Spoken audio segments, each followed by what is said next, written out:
Where is everybody? I mean, most of these cities where these games take place, they are just littered with uh, avenues, highways, boulevards, motorways, whatever technical definition you want to use.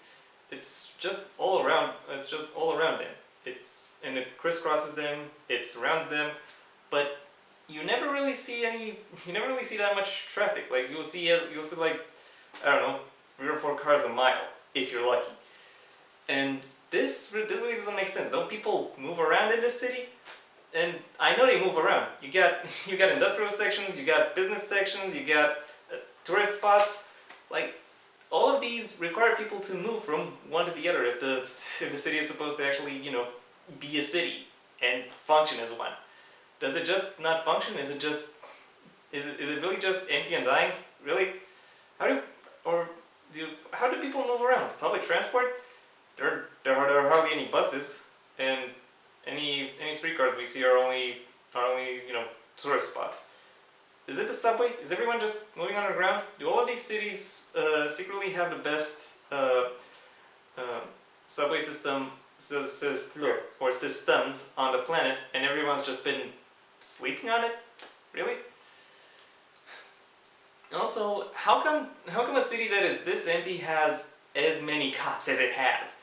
Like you'll regularly have police chases that can involve anywhere between 10 and 50 police cars or police crews, and I'm like, is there a specific division within the police department that is dedicated solely to this, or do you or do you or can just any police precinct or can just any police crew be uh, called up to interfere? And would it make sense for a city that is this empty to have this many police officers, or is it or maybe it's not actually empty and everyone's just moving underground, but still, it, it really comes off as overkill. Like first of all, how many are there if you can afford to send that many cars uh, on one police chase? Do other police chases not take place at the same time? How does that work? Also, if one assumes that there is no distinct branch that is solely for dealing with street racing, uh, does that mean anyone can get called in for such a street pursuit? Is there really no other crime taking place in the city? No one's getting mugged. No one's getting assaulted. There isn't even white collar crime. Seriously? Are all of these cities actually secretly absolute havens, and no one realized that so far? Wow, can't believe it. Also, how does property damage work? Like, there are a lot of these games have things you can drive through and smash them so you destroy the police cars chasing you.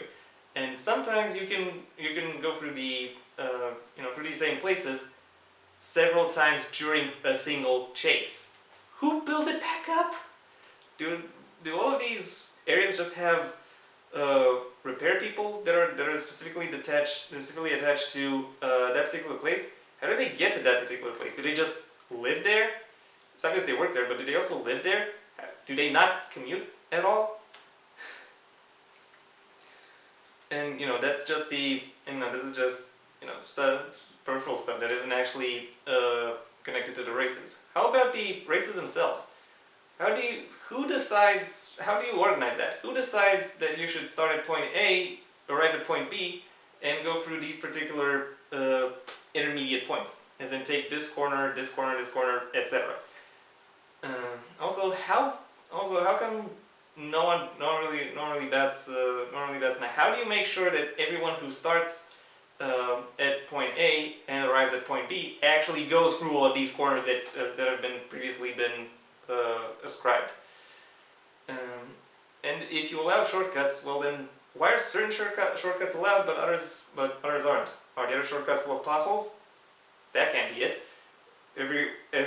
Most of these other shortcuts are also through city streets, and pretty much every city street is as good as the next one. So What's the deal there? Also, uh, also with circuits, how do you know that someone who completes a lap actually completes the lap you intended to do and didn't just cut it in half somewhere? Wait. Also, how do people decide uh, when such a race would take place, and how many people should also actually participate? I mean, it's not like a lot of these racers actively hate antagonize each other. They are declared enemies. Why would they agree to that? Especially if agreeing to that and then losing would mean that they lose their reputation, and to some extent maybe even lose their money, or whatever, lose their influence. Why would that happen? Speaking of money, who who assigns the prize money? Who decides how uh, how valuable each particular race actually is? Further along, how does that money actually get made available? Is the organizer that puts it that makes it available, or does everyone just kind of pull into it? So how does that work? Also, is there is honor among thieves really that sacred? As in, are people really gonna look down on you if you pay less than you agreed to pay, or will people side with you if you get paid less than you were supposed to for winning? Speaking of payment, uh, how do people how how do these racers find places where they can customize their cars? I mean, after all, this is illicit. This is very much illegal. These people are pursued by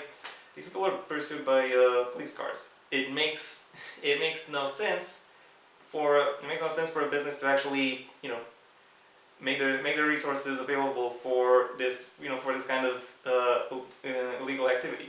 Why would you do that? Why would you do that? Is all of the street racing just some kind of cover for something more illicit? Because if it is, then street racing should be the least of the problems of this city. There shouldn't be as much police dedicated to stopping it. I'm overthinking this again, ain't I?